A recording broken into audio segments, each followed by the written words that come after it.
కథలు అందం ఎదుట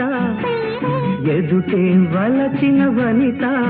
నీ రాకతో నా తోటలో వెలసే వనదేవత